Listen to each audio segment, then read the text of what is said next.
বাংলাদেশে হিন্দু সম্প্রদায়ের ওপর চলমান নির্যাতনের প্রতিবাদে যুক্তরাজ্যের লন্ডনে অবস্থিত বাংলাদেশ হাইকমিশনের সামনে বিক্ষোভ ও মানববন্ধন কর্মসূচি অনুষ্ঠিত হয়েছে। যুক্তরাজ্যে অবস্থানরত বিভিন্ন বাংলাদেশি হিন্দু সংগঠনের উদ্যোগে আয়োজিত এই কর্মসূচিতে বিপুল সংখ্যক প্রবাসী হিন্দু অংশগ্রহণ করেন। কর্মসূচি শুরুর আগে অংশগ্রহণকারীরা বাংলাদেশের জাতীয় সঙ্গীত পরিবেশন করেন।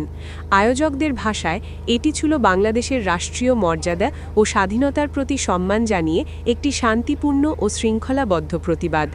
জাতীয় সঙ্গীত শেষে মানববন্ধন ও বিক্ষোভ কর্মসূচি আনুষ্ঠানিকভাবে শুরু হয়। বিক্ষোভে যুক্তরাজ্যের প্রায় সব বাংলাদেশি হিন্দু সংগঠনের প্রতিনিধিরা উপস্থিত ছিলেন। Global Bengali Hindu platform UK শাখা, বিভিন্ন মন্দির কমিটি, সামাজিক ও মানবাধিকার সংগঠনের নেতাকর্মীরা এতে সক্রিয়ভাবে অংশ নেন। ব্যানার, প্ল্যাকার্ড ও স্লোগানের মাধ্যমে তারা বাংলাদেশের সংখ্যালঘু হিন্দুদের নিরাপত্তাহীনতা ও মানবাধিকার লঙ্ঘনের বিষয়গুলো আন্তর্জাতিক মহলের সামনে তুলে ধরেন। বক্তারা অভিযোগ করেন, বাংলাদেশে দীর্ঘদিন ধরে পরিকল্পিতভাবে হিন্দু সম্প্রদায়ের ওপর সহিংসতা চালানো হচ্ছে। ঘরবাড়িতে অগ্নিসংযোগ, হত্যা, ধর্ষণ, মিথ্যা মামলায় হয়রানি এবং সামাজিকভাবে কোণঠাসা করার ঘটনা নিয়মিত ঘটছে বলে তারা দাবি করেন। বিশেষ করে হিন্দু কন্যাদের জোরপূর্বক ধর্মান্তরের ঘটনাকে ভয়াবহ মানবাধিকার লঙ্ঘন হিসাবে উল্লেখ করে বক্তারা বলেন, এসব ঘটনায় ভুক্তভোগীরা ন্যায় বিচার থেকে বঞ্চিত হচ্ছেন। মানববন্ধনে সাম্প্রতিক সময়ে চিন্ময় কৃষ্ণ দাস ব্রহ্মচারীর গ্রেফতার ও কণ্ঠরোধের ঘটনার তীব্র প্রতিবাদ জানানো হয়। বক্তারা বলেন, একজন ধর্মীয় সাধুকে গ্রেফতার করা ধর্মীয় স্বাধীনতার পরিপন্থী এবং এটি সংখ্যালঘু নিপীড়নের আরেকটি উদ্বেগজনক দৃষ্টান্ত। তারা অবিলম্বে তার নিঃশর্ত মুক্তির দাবি জানান। বিক্ষোভকারীদের উত্থাপিত দাবিগুলোর মধ্যে ছিল বাংলাদেশে হিন্দুদের সর্বোচ্চ নিরাপত্তা নিশ্চিত করা, হিন্দু কন্যাদের জোরপূর্বক ধর্মান্তর বন্ধ করা, হিন্দু নির্যাতনের প্রতিটি ঘটনার সুষ্ঠু ও নিরপেক্ষ বিচার, উগ্রবাদী ও সহিংসতার সঙ্গে জড়িতদের নাম প্রকাশ করে দৃষ্টান্তমূলক শাস্তি প্রদান এবং বাংলাদেশে দীর্ঘদিন ধরে চলমান সংখ্যালঘু নিপীড়নকে আন্তর্জাতিকভাবে স্বীকৃতি দেওয়া। একজন বক্তা বলেন, আমাদের একমাত্র পরিচয় আমরা হিন্দু।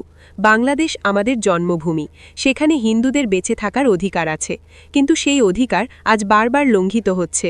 শুধু আমার ফ্যামিলি না, এখানে আমরা যারা আছি প্রত্যেকের ফ্যামিলি। আমার একটা ছোট ভাই এখানে আছে, তার বাড়ি পুরো আগুন জ্বালিয়ে পুড়িয়ে দেওয়া হয়েছে, কারণ সে ফেসবুকে লেখালেখি করে বলে।